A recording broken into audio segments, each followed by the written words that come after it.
नमस्कार बच्चों, स्वागत है आपका अपने YouTube channel study with Ritesh में। और मैं ऋतिक गुप्ता तहे दिल से सभी बच्चों का स्वागत करता हूं। तो बच्चों, आज हम लोग करेंगे मोस्ट इम्पॉर्टेंट केमिस्ट्री क्वेश्चन की सीरीज, जिसमें हम लोग क्वेश्चंस करेंगे केमिस्ट्रीज की। अभी जो है यूट्यूब पर लगातार उस टाइप की वीडियो आती ही रहेगी। हर वीक में मेरा 3 वीडियो ज़रूर आएगा आपका स्टडी विद रितेश से रिलेटेड। और साथ ही साथ आपका जो है केमिस्ट्री का काफ़ी इंपॉर्टेंट क्वेश्चन होगा। ये क्वेश्चन जो है आपका बीसीसी नर्सिंग, बीएससी नर्सिंग और काफ़ी सारे एग्जाम्स के लिए काफ़ी उपयोगी है। और साथ ही साथ आप जो है काफ़ी स्ट्रांगली तरीके से ये क्वेश्चन पे बिलीव कर सकते हैं कि ये क्वेश्चन एग्जामिनेशन में का पार्ट ही है। चलिए बच्चों, आज का लेक्चर शुरू करते हैं। सबसे पहले कुछ ज़रूरी इन्फॉर्मेशन है बच्चों। हम लोग का जुनून बैच शुरू है। और ये बच्चों जो जुनून बैच है, थोड़ा सा ध्यान दीजिएगा इस पे थोड़ा सा ध्यान दीजिएगा बच्चों। ये जो जुनून बैच है बच्चे, ये क्या है कि बीएससी नर्सिंग के लिए है। जो बीएससी नर्सिंग परीक्षा होती है 2024 में, अब जब 2024 आने वाला है, अभी हैप्पी न्यू ईयर आने वाला है जस्ट कुछ ही टाइम के बाद, बहुत ही जल्द हैप्पी न्यू ईयर आने वाला है। तो अगले साल जो 2024 में बीएससी नर्सिंग की जो एग्जामिनेशन होगी, तो इस एग्जामिनेशन में क्या होगा कि आपका जो है स्टडी विद रितेश चैनल के थ्रू प्रिपरेशन कराया जाएगा। इसमें आपको क्या मिलेगा? लाइव क्लासेस मिलेगा, वीडियो क्लासेस मिलेगा, असाइनमेंट मिलेगा, नोट्स मिलता है। साथ ही साथ जो होता है इम्पॉर्टेंट पीवाईक्यू मिलता है। ओके, हर चैप्टर का पीवाईक्यू मिलता है। देखिए बच्चों, इसमें क्या होता है ना कि इसमें जुनून बैच में टोटल 6 से 7 क्लासेस में एक एक चैप्टर को अच्छे से कराया जाता है।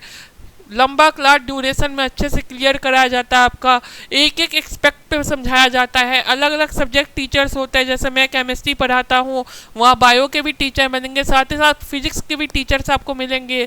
और काफ़ी यूनिक तरीके से, काफ़ी अच्छे तरीके से आपका पूरा का पूरा प्रिपरेशन कराया जाएगा। जीरो से लेकर एडवांस लेवल तक सब कुछ वहाँ पे पढ़ाया जाएगा। यहाँ पे बच्चों हम आपको बताना चाहते हैं कि यहाँ पे हम लोग का जो फ़ी है 999 है, जिसमें डिस्काउंट ऑफर चल रहा है। स्पेशल ऑफर के तहत आपको 500 रुपये के अंदर ही मिल जाएगा ये कोर्स, जो कि 500 रुपीज़ काफ़ी ज़्यादा क्या है, कम प्राइस में है। ओके, तो बच्चे लोग इनरोल कर सकते हैं आपका स्टडी विद रितेश चैनल पे। जल्दी से वीडियो के डिस्क्रिप्शन बॉक्स में जाएंगे, चाहे स्टडी विद रितेश ऐप को डाउनलोड करें प्ले स्टोर से, वहाँ आपको बाकी इन्फॉर्मेशन मिल जाएगी और बैचेस को ज्वाइन करें। ओके बच्चों, यहाँ पे देखिए। अब चलिए बच्चों, यहाँ पे शुरू करते हैं आपका आज का जो सेशन है उसको स्टार्ट करते हैं। आज का जो सेशन है बच्चों उसको स्टार्ट करते हैं। क्वेश्चन का जो सेशन है, देखिए टोटल आपका जो है क्वेश्चन है, काफ़ी सारी क्वेश्चन है। तो फर्स्ट क्वेश्चन आपके सामने आ गया है, पौधों में नाइट्रोजन किस रूप में होता है? What form does the nitrogen take place in a plant? Plant में किस फॉर्म में नाइट्रोजन होता है? बताइए। 4 ऑप्शन है, एक अमोनिया है, एक अमाइड है, एक नाइट्राइट है, एक नाइट्राइट है, ठीक है, नाइट्रेट है, एक नाइट्राइट है। ऑप्शन सी और डी कंफ्यूजिंग ऑप्शन है। इस टाइप का बीसीसी एग्जामिनेशन में भी आता है। तो जल्दी से बताएंगे बच्चों पहला नंबर क्वेश्चन का आंसर, ठीक है। और साथ ही साथ आप लोग क्या करेंगे, कमेंट, हमारे वीडियो को लाइक्स भी करेंगे। मैक्सिमम टू मैक्सिमम लाइक कीजिए, ताकि इससे हम लोग मोटिवेट होते हैं बच्चों। ओके बच्चों, तो यहाँ पे पहला क्वेश्चन का आंसर बनाइए। पहला क्वेश्चन बनाइए बच्चों।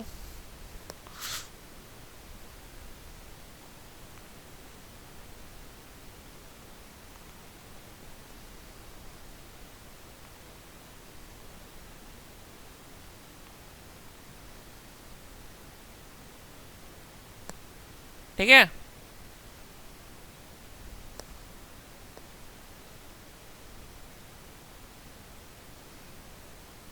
क्या हो जाएगा बच्चों बताइए। बहुत सारे बच्चों का ए आंसर आ रहा है। ए मैं बताना चाहता हूँ ए गलत है। ए बच्चों गलत है। बहुत सारे बच्चों का कमेंट बॉक्स में ए आंसर आ रहा है। ए बच्चों गलत है। ऑप्शन बी सी डी में से कोई है। ऑप्शन क्या है? बी सी डी में से कोई है। बनाइए बच्चों, क्या हो सकता है? कौन से फॉर्म में नाइट्रोजन प्लांट में होते हैं? बनाइए एक बार सॉल्व कीजिए इसको, ठीक है। काफ़ी अच्छा क्वेश्चन है, साथ ही साथ ट्रिकी क्वेश्चन भी है। इस टाइप का आपका बीएससी नर्सिंग एग्जामिनेशन में आता भी है। तो बच्चों सही आंसर सी है बच्चों, सी है नाइट्रेट। सी है, ऑप्शन नंबर सी होगा, नाइट्रेट हो जाएगा बच्चों। नाइट्रेट क्या होता है? नाइट्रेट वो फॉर्म होता है इसमें जो प्लांट होते हैं वो सूटेबल नाइट्रोजन लेते हैं। प्लांट क्या करते हैं कि सूटेबल नाइट्रोजन नाइट्रेट फॉर्म में लेते हैं। तो ऑप्शन नंबर सी हो जाएगा बच्चों। ऑप्शन नंबर क्या हो जाएगा? सी हो जाएगा बच्चों, ठीक है। ऑप्शन नंबर सी हो जाएगा। तो इसको क्या बोलते हैं? नाइट्रेट बोलते हैं, इसको नाइट्रेट कहते हैं। सी होगा बच्चों। चलिए सेकंड क्वेश्चन पे आ जाते हैं आपके लिए। सेकंड क्वेश्चन पे आ जाते हैं। चलिए यहाँ पे देखिएगा, यहाँ पे समझिए क्वेश्चन में क्या है, थोड़ा सा और जूम कर देते हैं। हाँ, यहाँ पे देखिएगा, समार्गी और वेंटिंग शीतलन में नाइट्रोजन की प्रतिक्रिया दी जाती है। Why do nitrogen prefer in the venting and cooling of material. देखिए यहाँ पे क्वेश्चन क्या पूछ रहा है, जैसे बच्चों आप लोगों ने रेलवे ट्रैक देखा होगा, रेलवे ट्रैक हमने देखा होगा, रेलवे की पटरी देखी होगी। रेलवे का पटरी क्या होता है, कभी कभी टूट जाता है। रेलवे का पटरी क्या होता है बच्चों, कभी कभी टूट जाता है, तो उसको टूटने के लिए हम लोग क्या करते हैं, वाइंडिंग करते हैं। वाइंडिंग में क्या करते हैं कि वाइंडिंग से जो लोहा का क्या करते हैं, वाइंडिंग करते हैं लोहा का, वो फिर चिपकाते हैं। तो वो क्यों किया जाता है बच्चों, यहाँ पे ये पूछा जा रहा है बच्चों कि ये चीज़ क्यों किया जाता है। ठीक है, नाइट्रोजन ही क्यों यूज किया जाता है, आपका जो नाइट्रोजन क्यों इस्तेमाल किया जाता है। या अब क्रिएट गैस है, ये इनर्ट गैस है, ये कैसा है कि नॉन टॉक्सिक है, ये गैस कैसा है कि आसानी से हैंडल किया जा सकता है। बताइए, तीन ऑप्शन है इसका, बस तीन ही ऑप्शन ही है, ए बी सी है। ए बी सी में से क्या हो जाएगा, नाइट्रोजन को क्यों प्रिफर किया जाता है, नाइट्रोजन क्यों अच्छा है वेंडिंग और कूलिंग ऑफ मटेरियल में। ठीक है बच्चों, ये भी काफ़ी इंपॉर्टेंट क्वेश्चन है, इस टाइप का बीसीसी के अंदर आया हुआ क्वेश्चन है, बीसीसी के अंदर आपका इंपॉर्टेंट आया हुआ क्वेश्चन है। बनाइएगा, काफ़ी अच्छा थ्योरेटिकल क्वेश्चन है, जल्दी से बना दीजिए। कुछ लोग का बी आने लगा है, बी गलत है बच्चों, बी गलत है, बी नहीं होगा, बी नहीं होगा बच्चों। ए और सी में से क्या हो जाएगा बताइए। नाइट्रोजन को क्यों प्रिफर किया जाता है, क्यों एक अच्छा कूलेंट मटेरियल के तरह काम करता है, बनाइए। इसका इस रिएक्शन का इस्तेमाल होता है वहाँ पे रेलवे ट्रैक को ज्वाइन करने के लिए होता है। तो बताइए क्यों होता है, कौन सा हो जाएगा इसमें, कौन सा हो जाएगा बच्चों बताइए।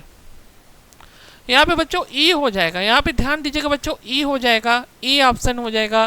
क्योंकि ये कैसा होता है, इनर्ट गैस होता है। नाइट्रोजन एक इनर्ट गैस है बच्चों, नाइट्रोजन कैसा गैस है, इनर्ट गैस है।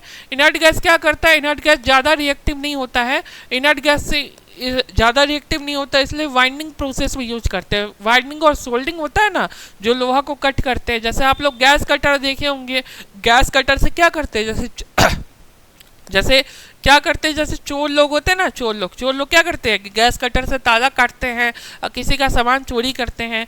तो गैस कटर में भी क्या होता है कि नाइट्रोजन इस्तेमाल होता है। नाइट्रोजन आपका गैस कटर हो गया, वाइंडिंग हो गया, या फिर बहुत सारे मटेरियल में, कूलिंग ऑफ मटेरियल में आपका ए ऑप्शन आ जाएगा। तो यहाँ पे ए ऑप्शन है, it is a inert gas. कौन सा ऑप्शन है बच्चों, यहाँ पे ए ऑप्शन है। ठीक है बच्चों, यहाँ पे ए ऑप्शन हो जाएगा। अगला सवाल पे आते हैं, बताइए। अगला सवाल में देखिए, यहाँ पे आपके लिए क्वेश्चंस है अगला सवाल में। पिक्टिनोजेंस क्या होते हैं बच्चों, पिक्टिनोजेंस कौन से ग्रुप में आते हैं बताइए। तीसरा नंबर क्वेश्चन बनाइए, ये भी बहुत अच्छा सवाल है, काफ़ी सिंपल, काफ़ी बेसिक या काफ़ी अच्छा सवाल है ये। कौन में किस में आता है, पिक्टिनो ग्रुप किस ग्रुप में आते हैं। पीरियोडिक टेबल का क्वेश्चन है ये, बता रहे थे पीरियोडिक टेबल का क्वेश्चन है। पीरियोडिक टेबल के किस ग्रुप में आते हैं, बनाइए थोड़ा सा। तीसरा क्वेश्चन, थर्ड क्वेश्चन बनाइए बच्चों।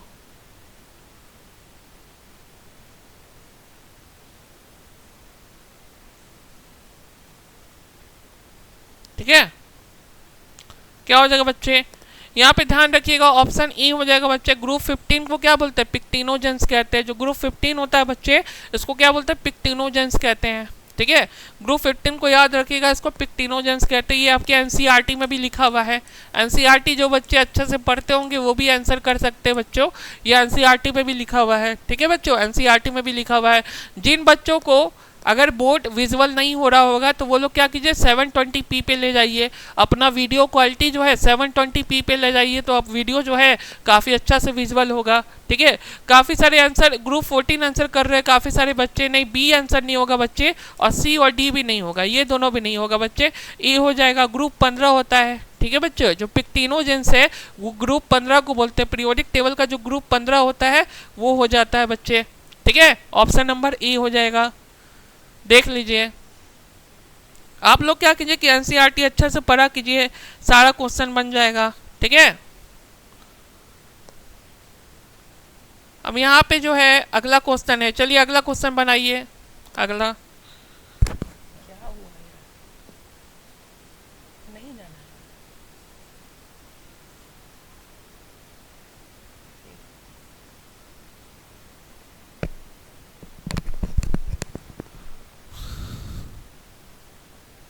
ठीक है, इस क्वेश्चन को थोड़ा सा जूम कर देते हैं कुछ बच्चों के लिए, इसे जूम कर दिए हैं। बनाइए बच्चों, देखिए इसमें क्या दिया हुआ है।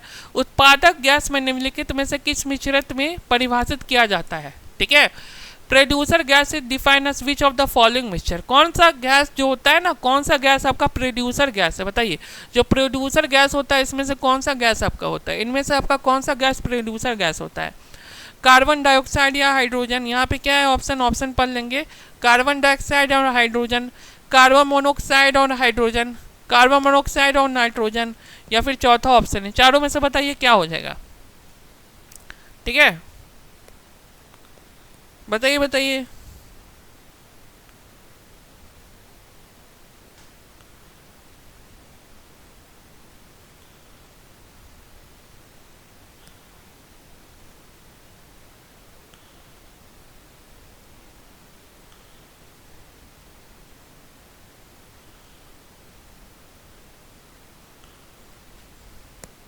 क्या हो जाएगा बच्चे, बताइए।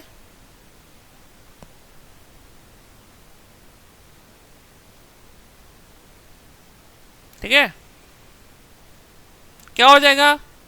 देखिए बच्चों, ऑप्शन नंबर ए तो नहीं होगा बच्चों, एक हिंट आपको दे रहे हैं, एक आपको हिंट दे रहे हैं। ऑप्शन नंबर ए नहीं होगा और ऑप्शन नंबर डी नहीं होगा बच्चे। कार्बन डाइऑक्साइड नहीं होता है, होता तो कार्बन मोनोऑक्साइड ही है। प्रोड्यूसर गैस किसको बोलते हैं बच्चों, कार्बन मोनोऑक्साइड को कहते हैं। तो कार्बन मोनोऑक्साइड के साथ आप लोग याद कीजिए कौन सा होगा। एनसीईआरटी जो लोग पढ़े होंगे वो लोग बना लेंगे। एक कार्बन मोनोऑक्साइड के साथ हाइड्रोजन होगा कि नाइट्रोजन होगा, बस थोड़ा सा और अपने हम माइंड को थोड़ा सा और ज़्यादा थोड़ा सा वो कीजिए, थोड़ा सा कंसंट्रेट कीजिए, आपको आंसर मिल जाएगा, सही उत्तर मिल जाएगा। ठीक है, कार्बन मोनोऑक्साइड के साथ क्या होगा बच्चे, नाइट्रोजन होगा। तो यहाँ पे आपका क्या होगा, ऑप्शन नंबर सी हो जाएगा बच्चे।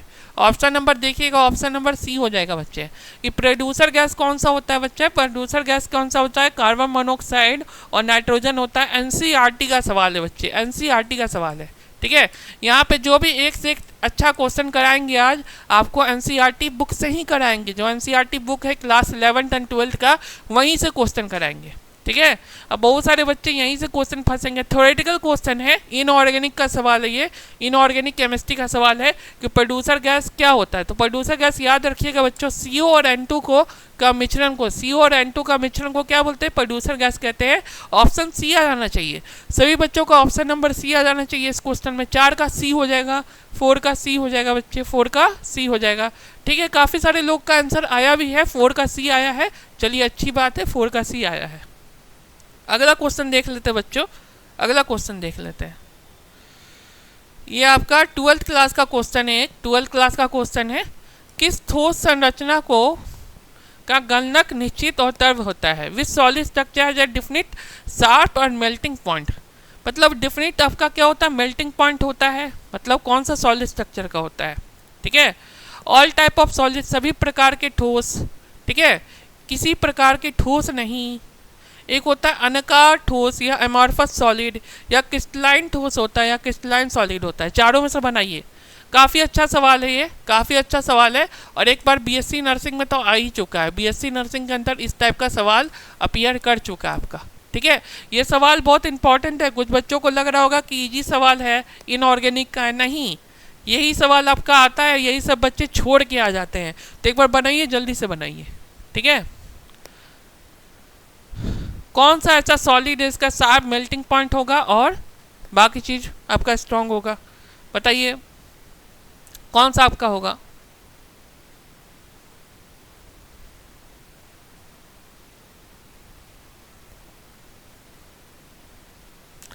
इसका आंसर बच्चों डी होगा, डी, क्रिस्टलाइन सॉलिड होगा। ठीक है, 12th क्लास का जो पहला चैप्टर है सॉलिड स्टेट, वहीं से आपका आया है। यहाँ पे डी हो जाएगा, क्रिस्टलाइन सॉलिड हो जाएगा बच्चे। कुछ बच्चे ऑल टाइप ऑफ सॉलिड कह रहे हैं, ये नहीं होगा बच्चे, ए नहीं होगा, यहाँ पे डी हो जाएगा। जो क्रिस्टलाइन सॉलिड होता है बच्चों, जो क्रिस्टलाइन सॉलिड होता है उसका बहुत ही ज़्यादा sharp melting point, boiling point, जितने भी चीज़ होते हैं सबका सब बहुत ज़्यादा शार्प होता है, सबका सब बहुत ज़्यादा स्ट्रांग होता है। तो 5 का बच्चों डी हो जाएगा। आप लोग लिख के ले लीजिए, 5 का डी हो जाएगा। और काफ़ी अच्छा सवाल है, बहुत बार आ चुका है। ठीक है, अगला सवाल पे आते हैं। देखिए अगला सवाल पे आते हैं, ये भी क्लास 12 का चैप्टर में से क्वेश्चन है, काफ़ी अच्छा सवाल है। डायस क्रिस्टलाइन की दोहरतम is a dice crystalline basic repetitive structure. मतलब जो क्रिस्टल सॉलिड होता है, यहाँ पे से देखिए सवाल क्या पूछ रहा है, सवाल को पहले समझ लीजिए। जो क्रिस्टल सॉलिड होता है वो किसको रिपीट करके बनता है? जो क्रिस्टल सॉलिड होता है वो किसको रिपीट करके बनता है? मोनोमर को रिपीट करके बनता है, मॉलिक्यूल को रिपीट करके बनता है, यूनिट सेल को रिपीट करके बनता है, या एटम से बनता है? ये क्वेश्चन बच्चों एनसीईआरटी का है। पहले हम लिख देते हैं ये क्वेश्चन एनसीईआरटी का क्वेश्चन है। जो बच्चे एनसीईआरटी पढ़ते होंगे वो बच्चे बना लेंगे, जो बच्चे अच्छे से एनसीईआरटी पढ़े होंगे वो लोग बना लेंगे। बताइए कौन सा होगा एबीसीडी में से? चलिए टाइम देते हैं आपको, बनाइए। ये सारा क्वेश्चन आ चुका है, बीसीसी में आ चुका है, नीट में भी आ चुका है। जो नीट एग्जामिनेशन जानते हैं ना, मेडिकल का सबसे हाईएस्ट एग्जामिनेशन, हाईएस्ट रैंक का एग्जामिनेशन होता है, नीट होता है। नीट में भी आ चुका है ये चीज़, ठीक है, नीट में भी आ चुका है। बताइए क्या होगा? बताइए बच्चे लोग क्या होगा?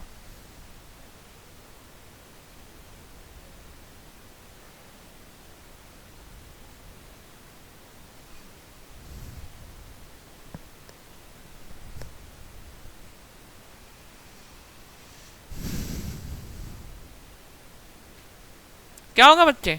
सी हो जाएगा, यहाँ पे याद रखिएगा सी हो जाएगा, यूनिट सेल होगा बच्चे। क्या होता है इसका आंसर? यूनिट सेल होता है, सी हो जाएगा। जो यूनिट सेल होता है बच्चों, इसका छोटा छोटा इकाई को जोड़ के क्या कर सकते हैं ना, हम लोग एक रिपीटेटिव स्ट्रक्चर बना सकते हैं। जो भी रिपीटेटिव स्ट्रक्चर होता है यूनिट सेल होता है, ठीक है, यूनिट सेल होता है, ठीक है। सी हो जाएगा बच्चे, सी हो जाएगा। थ्योरेटिकल सवाल है, एनसीईआरटी का है, सी हो जाएगा। जो एनसीईआरटी अच्छे से पढ़ते होंगे उनसे बन जाएगा, जरूर बनेगा। जो एनसीईआरटी अच्छे से पढ़ते होंगे उनसे जरूर बनेगा। अगला सवाल पे आते हैं बच्चों।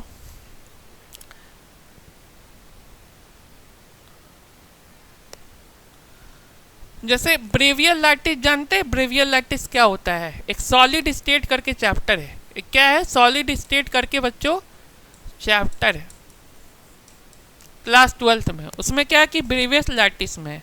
तो ब्रेवियर लैटिस के अकॉर्डिंग कितने क्रिस्टल स्ट्रक्चर है, मतलब कुल संख्या कितनी होती है, ठीक है, क्रिस्टल संरचनाओं की कुल संख्या कितनी होती है बच्चों? ये भी आपका एनसीईआरटी का सवाल है, ये भी लिख देते हैं पहले, एनसीईआरटी का सवाल है, बनाइए। अब एनसीईआरटी में से ही क्वेश्चन कराएंगे आज। आज जो है एनसीईआरटी में से ही क्वेश्चन होगा, और काफ़ी अच्छा क्वेश्चन होगा, जो कि एक लेवल वाला भी क्वेश्चन होगा, एग्जाम में भी आता है और काफ़ी बेसिक भी है, ठीक है। कोई क्वेश्चन इधर उधर का नहीं है जो आप सोचते होंगे बहुत ज़्यादा टफ क्वेश्चन होता है, ऐसा नहीं है बच्चों। रूट लेवल का क्वेश्चन है, रूट लेवल का मतलब एकदम जड़ से जुड़ा हुआ क्वेश्चन है। बताइए एबीसीडी में से क्या हो जाएगा?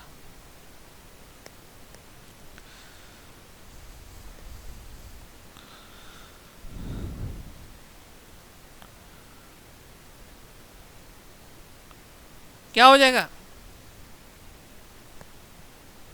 बी नहीं होगा बच्चों, कुछ लोग बी बोलते रहते हैं। बी क्या होगा? हर ऑप्शन का आप लोग बी कहते रहते हैं, बी नहीं होगा बच्चे, ठीक है। बी नहीं होगा, डी नहीं होगा, बी और डी नहीं होगा। चलिए बी और डी गया, ए और सी में क्या होगा बताइए?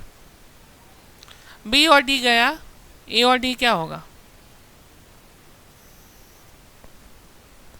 सी होगा बच्चे, सी होगा, सी हो जाएगा। देखिए सी हो जाएगा, 14 हो जाएगा। 14 होते हैं टोटल नंबर ऑफ ब्रेवियर लैटिस। कितने होते हैं बच्चे?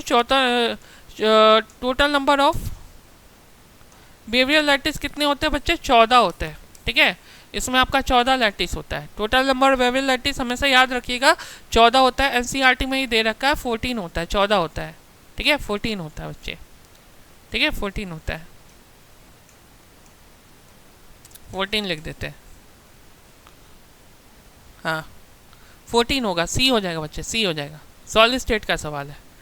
8वां नंबर देख लेते हैं। अब देखिए एक अच्छा सा आ गया फिजिकल केमिस्ट्री से क्वेश्चन, ठीक है। देखिएगा एक्सोथर्मल मुक्त विस्तरण क्या मामला में कार्य किया गया? Work done in isothermal free expansion. जो आइसोथर्मल फ्री एक्सपेंशन में क्या वर्क डन किया गया है? ये बच्चों थर्मोडाइनमिक्स नाम का चैप्टर है ना, जो थर्मोडाइनमिक्स नाम का चैप्टर है, जो आपका थर्मोडायनेमिक्स है, थर्मोडाइनमिक्स चैप्टर का है ये क्वेश्चन। बनाइए। मैक्सिमम है, मिनिमम है, जीरो है कि पॉजिटिव है? अच्छा सवाल है, अच्छा क्वेश्चन है। देखिए बहुत लोगों का, बहुत सारे बच्चों का हो सकता है कमेंट बॉक्स में आंसर थोड़ा आ भी नहीं रहा होगा, गलत आंसर आ रहा होगा। आप लोग डीमोटिवेट नहीं होइए, ठीक है बच्चों, आप लोग डीमोटिवेट नहीं होइए। आप लोग को थोड़ा सा जो है ढंग से पढ़ने का जरूरत है, ढंग से पढ़ने का जरूरत है, ठीक है, क्योंकि सवाल ऐसा ही आता है बच्चों, सवाल ऐसा ही आता है।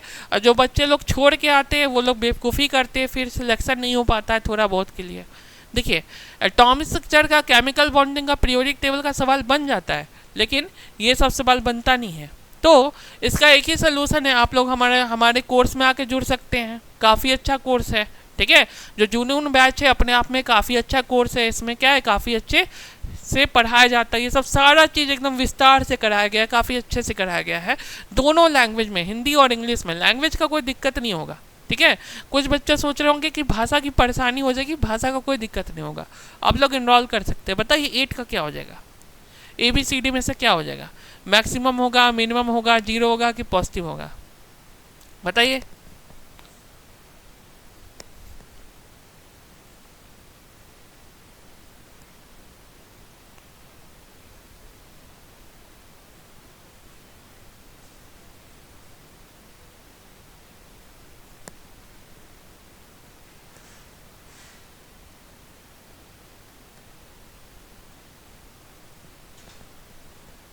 क्या होगा बच्चे,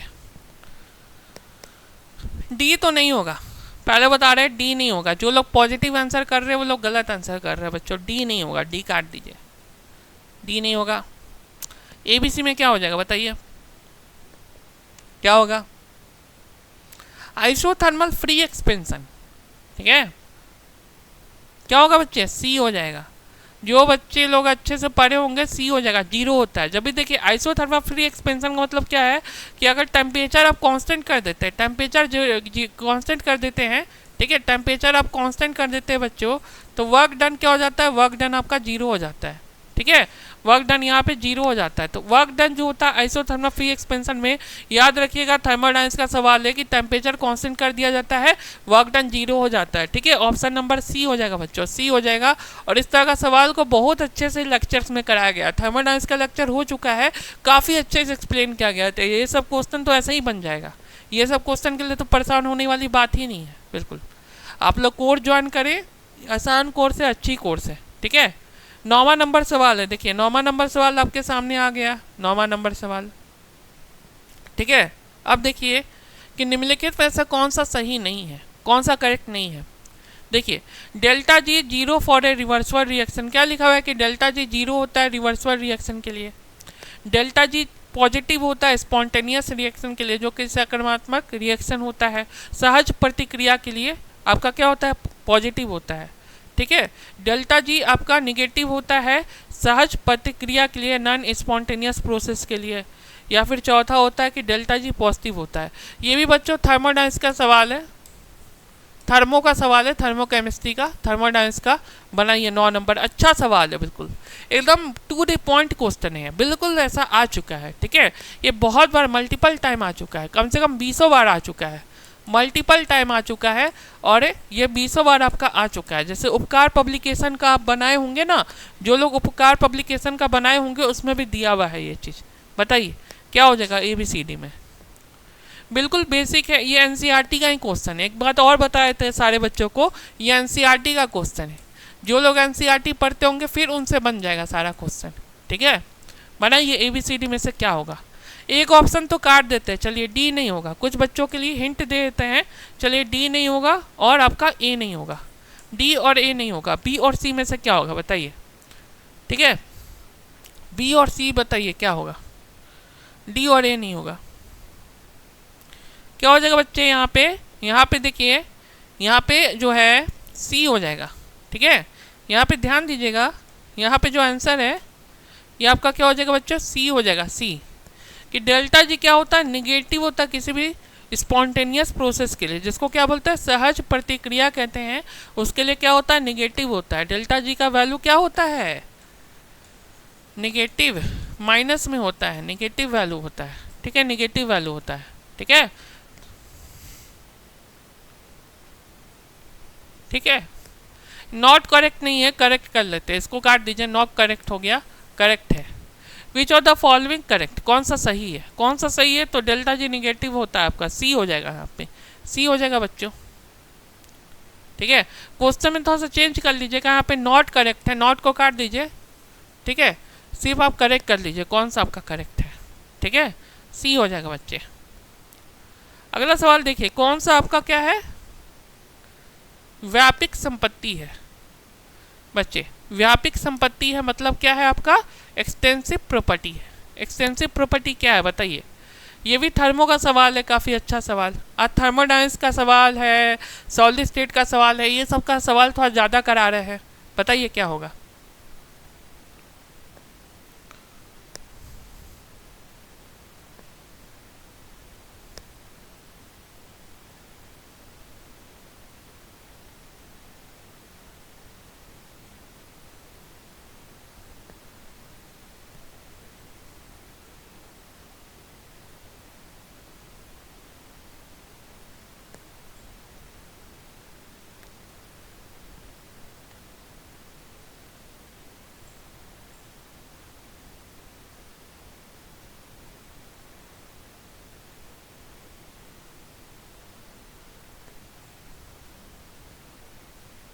क्या हो जाएगा बच्चों, ये ए हो जाएगा, मोलर हीट कैपेसिटी बच्चों, ए हो जाएगा। ठीक है, यहाँ ध्यान दीजिएगा, ऑप्शन नंबर ए हो जाएगा, यहाँ पे ए नंबर ऑप्शन हो जाएगा। जो मोलर हीट कैपेसिटी होता है बच्चों, ध्यान दीजिएगा, मोलर हीट कैपेसिटी आपका हो जाता है। मोलर हीट कैपेसिटी क्या हो जाता है, एक्सटेंसिव प्रॉपर्टी हो जाता है। ठीक है बच्चों, एक्सटेंसिव प्रॉपर्टी हो जाता है, 10 का आपका ई हो जाएगा। ये सब तो आपका इंटेंसिव प्रॉपर्टी है बच्चों, ये सब आपका इंटेंसिव प्रॉपर्टी है, ये ऑप्शन नहीं होगा। इंटेंसिव है बच्चों, तो ये ऑप्शन नहीं होगा, बी और सी नहीं होगा। ठीक है, बी और सी नहीं होगा, एक्सटेंसिव पूछा जा रहा है, ए हो जाएगा। तो सभी बच्चों देख लीजिए, ए हो जाएगा। जिनका बहुत सारा आपका ऑप्शन गलत हो रहा है वो लोग डी मोटिवेट मत होइए, क्योंकि एग्जामिनेशन का लेवल ही ऐसा है, क्या कीजिएगा। ठीक है, आपको अच्छे से पढ़ाई करना होगा, डीपली पढ़ाई करना होगा, तब जाके सही होगा हर चीज़। अब देखिए एक अच्छा सा क्वेश्चन दे दिए हैं, ये तो सबसे बनना चाहिए, ये चलिए बनाइए, सब लोग बनाइए कि निम्नलिखित में से किस तत्व में अधिकतम क्या होता है, इलेक्ट्रॉन गेन इंथैल्पी होता है, मैक्सिमम इलेक्ट्रॉन गेन इंथैल्पी होता है। किस में होता है बच्चे, ध्यान से आंसर कीजिएगा। फ्लोरीन इसका आंसर नहीं है, पहले बता देते, फ्लोरीन इसका आंसर नहीं है। हर चीज़ में जो फ्लोरीन लोग आप लोग आंसर करते हैं, फ्लोरीन आंसर नहीं है। ठीक है, किसका मैक्सिमम इलेक्ट्रॉन गेन इंथैल्पी है, तो ऑप्शन सी हम पहले काट दिए, सी और ऑप्शन नहीं चाहिए। ठीक है, कोई बच्चा सी ऑप्शन में कमेंट नहीं करेगा, सी ऑप्शन नहीं लिखेगा, 11 नंबर का सी नहीं लिखेगा। बताइए कौन सा आपका मैक्सिमम नेगेटिव इलेक्ट्रॉन इंथैल्पी है, ऑक्सीजन है, क्लोरीन है, नाइट्रोजन है, कौन सा है। यहाँ पे याद रखिएगा बच्चों, यहाँ पे ऑप्शन नंबर बी हो जाएगा। ठीक है, कुछ बच्चों का आंसर आने भी लगा है, यहाँ पे ऑप्शन नंबर बी हो जाएगा बच्चे, क्लोरीन हो जाएगा। क्लोरीन देखिए, क्लोरीन जो होता है यहाँ पे इसका कितना होता है, एटॉमिक नंबर 17 होता है, मतलब 287 होता है। मतलब इसको बस एक इलेक्ट्रॉन चाहिए ना, इसको क्या चाहिए, बस एक इलेक्ट्रॉन चाहिए, ये अपना पूरा कर लेगा, इसलिए क्लोरीन का ज़्यादा हो जाता है। इलेक्ट्रॉन निगेटिव इलेक्ट्रॉन की एंथैल्पी, यहाँ पे निगेटिव भी लिखा हुआ है, देखिए बच्चों यहाँ पे क्या लिखा हुआ है, निगेटिव भी लिखा हुआ है, निगेटिव शब्द पे ध्यान दीजिएगा। ठीक है, इलेक्ट्रॉन की एंथैल्पी ये क्लोरीन का हो जाएगा। ये चीज़ फिर से आपका बीसीसी में पूछा हुआ है। ठीक है, जिसमें बच्चे लोग क्या किए थे, गलत आंसर कर दिए थे, सब लोग फ्लोरीन मार के आए थे। फ्लोरीन बच्चे नहीं होगा, फ्लोरीन क्या होगा, नहीं होगा बच्चे, पहले हम बता रहे फ्लोरीन आपका नहीं होगा। ठीक है, इसका आपका क्लोरीन आंसर हो जाएगा बच्चे, क्लोरीन हो जाएगा, देख लीजिए क्लोरीन हो जाएगा।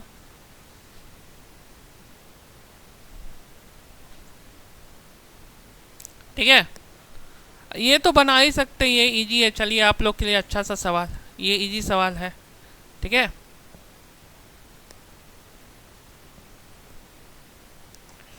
अवंत सारणी में सबसे अधिक इलेक्ट्रोनेगेटिव एलिमेंट कौन सा है, पूरा पीरियोडिक टेबल में सबसे ज़्यादा इलेक्ट्रोनेगेटिव एलिमेंट कौन सा है बताइए। ये तो बना लेंगे आप लोग, डी होगा इसका, डी हो जाएगा, फ्लोरीन होगा बच्चे, डी हो जाएगा। ये तो आप लोग ऐसे ही बना लेंगे, इसको तो डिस्कस करने का भी जरूरत नहीं है। ठीक है, आसान सवाल ही, इजी क्वेश्चन है, ये सब तो आप लोग बना ही सकते हैं, आसान क्वेश्चन है।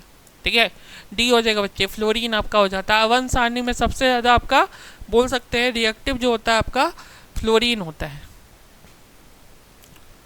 12 का डी।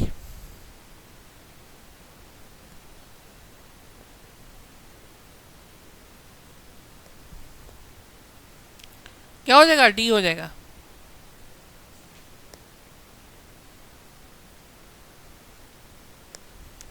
डी हो जाएगा बच्चे। अगला सवाल पे आते हैं। ठीक है, ये अच्छा सवाल है, बनाइए थोड़ा सा। ये अच्छा सवाल है। निम्नलिखित में से सबसे छोटा आयन कौन सा है? सबसे स्मॉलेस्ट, सबसे छोटा कौन सा है?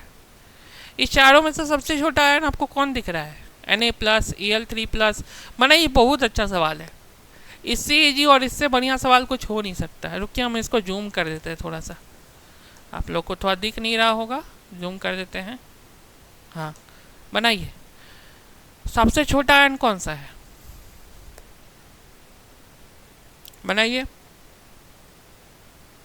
क्या हो जाएगा भाई साहब? Na+ तो आंसर नहीं होगा, ये आंसर नहीं होगा, ये नहीं होगा। BCD में बच्चे लोग तुरंत हर चीज़ में ए आंसर करने लगते हैं। ए नहीं होगा बच्चे, बी होगा, सी होगा, डी होगा। बताइए,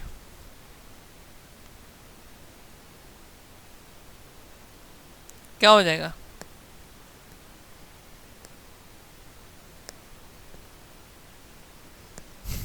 देखिए बच्चे, यहाँ पे क्या होगा? डी ऑप्शन हो जाएगा, डी हो जाएगा। देखिए यहाँ पे क्या है आपका? सिलिकॉन +4 है। सिलिकॉन क्या है? +4 है। अब देखिए, अब जितना ज़्यादा पॉजिटिव करते चले जाते हैं ना, जैसे मान लीजिए Na+ है, जैसे जैसे प्लस चार्ज को बढ़ाते हैं, जैसे कार्बन के ऊपर 1 प्लस है, ठीक है, जैसे कार्बन के ऊपर 2 प्लस है, तो अगर बोला जाए किसका साइज छोटा होगा, अगर ए का या बी का, तो आप लोग बोलिएगा बी का साइज क्या होगा? बी का साइज आपका छोटा होता है, बी का साइज छोटा होता है। जितना ज़्यादा प्लस चार्ज बढ़ता है ना, उतना ज़्यादा छोटा होने लगता है। इसलिए ऐसा ही 4+ का। ठीक है, कुछ बच्चे आंसर सही से दिए हैं, डी हो जाएगा बच्चे, डी हो जाएगा। कुछ लोग सही आंसर दिए हैं, डी होगा, 13 का डी हो जाएगा। ठीक है, अच्छा बात है, लाइक है आप लोग को, डी दिए हैं। साथ ही साथ हम लोग के वीडियो को भी लाइक करते रहिए बच्चों, साथ ही साथ हम लोग के वीडियोस को लाइक करते रहिए। डी हो जाएगा, ऐसा ही +4 हो जाएगा।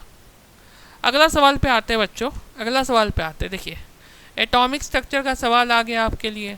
ठीक है, अफवाह सिद्धांत के अनुसार नया इलेक्ट्रॉन कक्षा में प्रवेश करता है। According to Aufbau principle, new electron enters orbital when. अब बताइए चारों में से क्या होगा? N+L पता है ना बच्चे? N+L मैक्सिमम होता है, मिनिमम होता है, क्या होता है बताइए?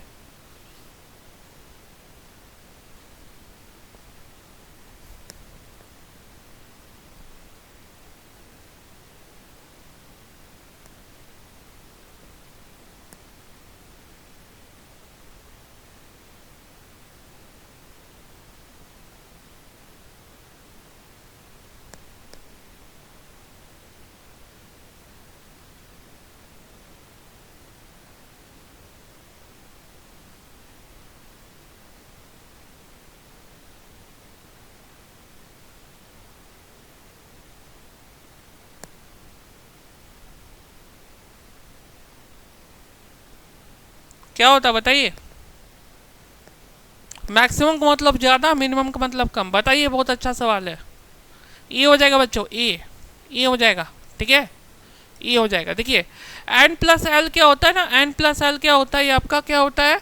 किसी भी ऑर्बिटल का, जैसे अबाव प्रिंसिपल आप पढ़े होंगे, अबाव का सिद्धांत पढ़े होंगे स्ट्रक्चर ऑफ एटम में, तो N+L कब इंटर करेगा? जब कोई भी एटम है, कोई भी एटम है, एटम इलेक्ट्रॉन को पे कब इंटर करेगा? जैसे एटम में इलेक्ट्रॉन्स होते हैं, इलेक्ट्रॉन कब निकलेगा? जब N+L कैसा होगा बच्चे? मिनिमम होगा।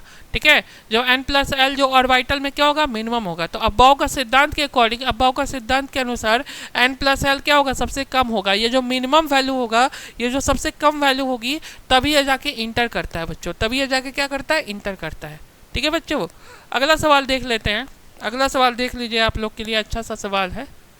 ठीक है, यहाँ पे देख लीजिए कि निम्नलिखित में से किस जोड़े में आयन आइसो इलेक्ट्रॉनिक है? कौन सा आपका आइसो इलेक्ट्रॉनिक है बताइए बच्चे? किसमें आपका सेम नंबर ऑफ एटम्स है? बनाइए, 4 है, बनाइए। ठीक है, बनाइए। Na+ है, तो Na+ में नंबर ऑफ इलेक्ट्रॉन कितना हो जाएगा? 10 हो जाएगा। ठीक है, और Mg+ है, मैग्नीशियम में तो 12 इलेक्ट्रॉन होते हैं, और इसमें भी 10 इलेक्ट्रॉन हो जाएगा Mg2+ में। ठीक है, यहाँ पे कितना होगा? अल्मोनियम +3 का यहाँ पे आपका 10 होगा, और इसका क्या होगा? 9 होगा। तो बी ऑप्शन तो नहीं होगा बच्चों, ए ऑप्शन हो जाएगा सीधा। पहला ऑप्शन आ गया, तुरंत आ गया, तुरंत बना लीजिए, ई हो जाएगा बच्चों। इसके लिए ऑप्शन नंबर ई हो जाएगा। सभी लोग देख लीजिए, 15 का ई हो जाएगा बच्चों। किस जोड़े में आइसो इलेक्ट्रॉनिक होगा तो 15 का ई हो जाएगा। ठीक है बच्चों, देखिए 15 का ई हो जाएगा। सभी बच्चे लोग देखिए कौन सा जोड़ा आइसो इलेक्ट्रॉनिक है, कौन सा जोड़ा क्या है बच्चों, आइसो इलेक्ट्रॉनिक है, तो 15 का ई हो जाएगा। आइसो इलेक्ट्रॉनिक का कॉन्सेप्ट आप लोग को आना चाहिए। ठीक है, आइसो इलेक्ट्रॉनिक का बच्चों जो कॉन्सेप्ट होता है वो आना चाहिए बच्चे। ठीक है, 15 का बच्चों ई हो जाएगा। बना के देख लीजिए, इजी ही है।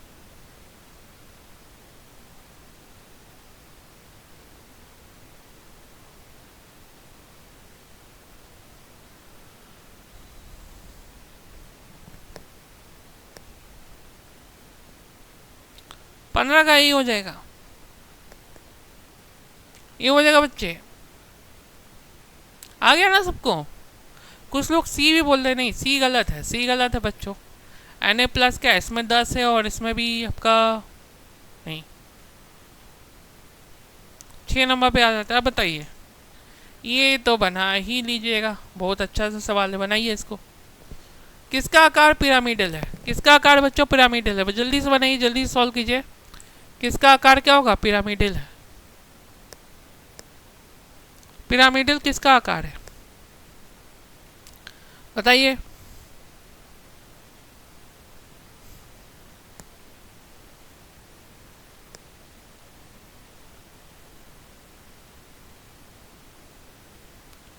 किसका पिरामिडल आकार है?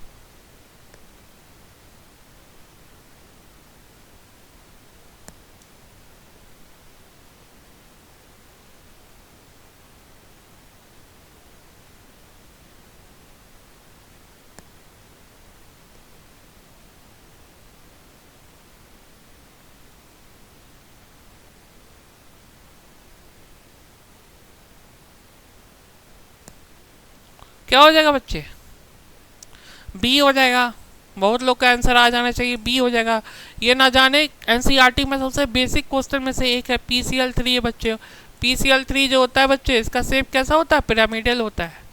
देख लीजिए बच्चे, इसका शेप कैसा होता है? पिरामिडल होता है। किसका किसका आकार पिरामिडल होगा? अगर इस टाइप का सवाल आपका आता है बच्चों, इस टाइप का सवाल आता है तो देखिए इसका क्या हो जाएगा? बी हो जाएगा बच्चे। यहाँ पे बी हो जाता है, ये आपका पिरामिडल शेप हो जाता है। यहाँ पे ये क्या हो जाता है? बी नंबर आ जाता है, पिरामिडल शेप आ जाता है। जो पिरामिडल शेप होता है किसका आकार हो जाएगा? यहाँ पे बी वाला का हो जाएगा। ठीक है, पिरामिडल शेप हो जाएगा 16 का। 17 नंबर देखिए, 17 नंबर आपके लिए अच्छा सा सवाल है।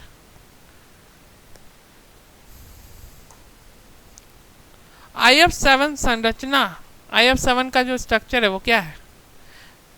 Pentagonal bi pyramidal, square pyramidal, trigonal bi pyramidal, octahedral. ठीक है, ये सवाल फिर से आपका नीट में आ चुका है एक बार, BCC में आ चुका है, PSC नर्सिंग में आ चुका है, पता नहीं कहाँ कहाँ आ चुका है, बहुत सारी जगह पे आ चुका है। बताइए, 17 नंबर बहुत अच्छा सवाल है, बहुत इंपॉर्टेंट सवाल है। इस साल तो मेरे हिसाब से करके जाइए, इस टाइप का कोई ना कोई एक सवाल आपको जरूर मिलेगा, एक ना एक सवाल जरूर मिलेगा। बनाइए, IF7 का कौन सा संरचना होगा? क्या वो ए होगा, क्या वो बी होगा, सी होगा या डी होगा? बताइए। डी बोल रहे कुछ बच्चे, डी नहीं होगा बच्चे। चलिए डी काट दिए, हटा दिए, डी नहीं होगा।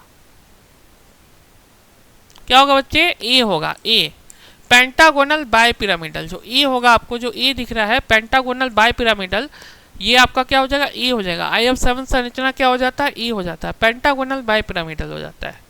ठीक है बच्चों, क्या हो जाता है? पेंटागोनल बाय पिरामिडल हो जाता है। 17 नंबर है। अब 18 पे आ जाते हैं बच्चों। चलिए 18 नंबर सवाल है आपके लिए, 18 नंबर सवाल है। PCl3 का आकार, PCl3 का जो आकार है वो क्या है बच्चों? प्लेनर है, लीनियर है, स्क्वायर प्लेनर है, नन है। PCl3 का क्या आकार है? ठीक है, बताइए इस 4 अवेलेबल ऑप्शन में से क्या होंगे? ठीक है,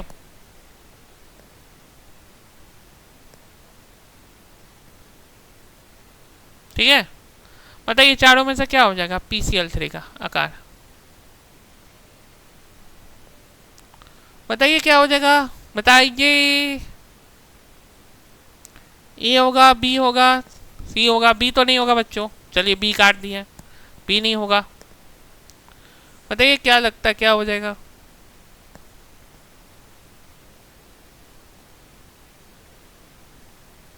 इसका आंसर बच्चों डी हो जाएगा, इनमें से कोई नहीं बच्चों, डी हो जाएगा, क्योंकि ये स्ट्रक्चर कौन सा है? पिरामिडल है। अभी पिछला क्वेश्चन में बताए हैं, अभी आपको पिछला क्वेश्चन बताया है। देखिए इसका 18 का क्या हो जाएगा? डी हो जाएगा, इनमें से कोई नहीं होगा, क्योंकि देखिए यहाँ पे बताया है कि किसका पिरामिडल है? PCl3 का है। PCl3 का बच्चों क्या है? पिरामिडल है। तो यहाँ पे आपको क्या दिख रहा है? यहाँ पे आपको लीनियर, प्लेनर और स्क्वायर प्लेनर सब दे रखा है, तो ये सब नहीं होगा बच्चों, ए बी सी नहीं होगा। अब देखिए नन हो जाएगा, डी हो जाएगा बच्चों। इस तरह का भी सवाल आ चुका है एक बार एग्जाम में। बहुत सारे बच्चे लोग सोच रहे होंगे कि डी थोड़ी होता है, D none of the this थोड़ी होता है, इसी तीनों में से कोई आंसर है। बहुत सारे बच्चे गलती से प्लेनर टिक करके आ गए थे, प्लेनर टिक करके आ गए थे, और प्लेनर गलत है। प्लेनर क्या है बच्चों? गलत है, प्लेनर गलत है, इसका डी हो जाएगा। ये क्या है बच्चों? पिरामिडल है। PCl3 जब भी कहीं पर भी आता है आपको क्या बोलना? पिरामिडल शेप होता है, पिरामिडल होता है। ठीक है बच्चों, अगला देख लेते हैं। ठीक है, ये आपका अच्छा सा सवाल है, बताइए कौन सा अम्ल प्रोटीन अणुओं का निर्माण खंड है? ठीक है, बिल्डिंग ब्लॉक ऑफ प्रोटीन को क्या बोलते हैं? ये अच्छा सवाल है। ठीक है, BCC में पूछा हुआ सवाल है, बताइए। आप प्रीवियस ईयर बुक करते होंगे तो उसके अंदर आपको मिल भी जाएगा।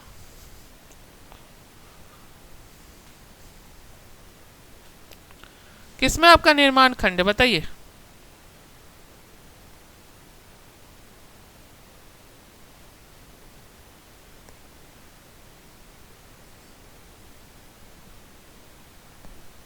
क्या होगा बच्चों? अमाइनो होगा ना, बी होगा बच्चों, अमाइनो एसिड हो जाएगा। जो अमाइनो एसिड होता है वो होता है ना बिल्डिंग ब्लॉक ऑफ प्रोटीन, कौन सा होता है? अमाइनो एसिड होता है। बिल्डिंग ब्लॉक ऑफ प्रोटीन कौन सा होता है बच्चों? अमाइनो एसिड होता है। जो अमाइनो एसिड होता है वो क्या होता है? बिल्डिंग ब्लॉक ऑफ प्रोटीन होता है। ठीक है, अमाइनो एसिड होता है बच्चों। अब चलिए यहाँ पे यहाँ पे यहाँ पे यहाँ पे यहाँ पे ये आखिरी क्वेश्चन। ठीक है, बताइए मेटल्स डैश ये इलेक्ट्रॉन्स, मेटल क्या करते हैं? इलेक्ट्रॉन लेते हैं या देते हैं या क्या करते हैं? बताइए मेटल क्या करते हैं? बहुत इजी सवाल है, बहुत अच्छा सवाल है, एकदम बेसिक सवाल है आप लोग के लिए, एकदम बेसिक सा सवाल है। बताइए क्या करते हैं? 20 नंबर बता दीजिए।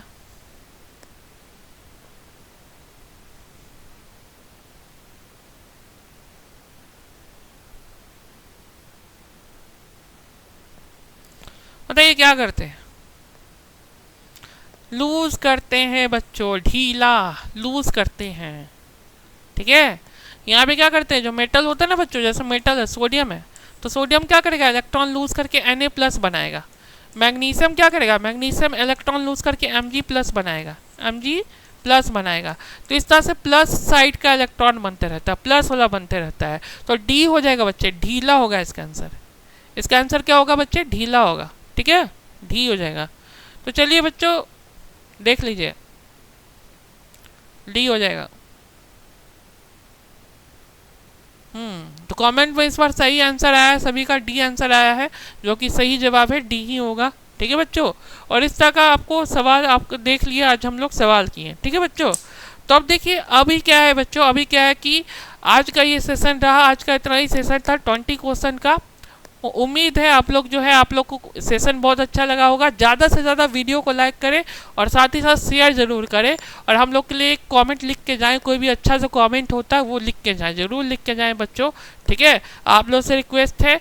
और साथ ही साथ हम लोग के पेड कोर्स जूनून बैच को जरूर ज्वाइन करो, जो BSc नर्सिंग के लिए है, उससे आपको ज़्यादा से ज़्यादा बेनिफिट होगा आपके प्रिपरेशन में। आपके लिए ही हम लोग इतना कुछ कर रहे हैं, तो ज़रूर हम लोग का सपोर्ट करें, हम लोग के चैनल में सपोर्ट करें, और हम लोग के यूट्यूब चैनल को जरूर सब्सक्राइब करें। Okay, thank you students.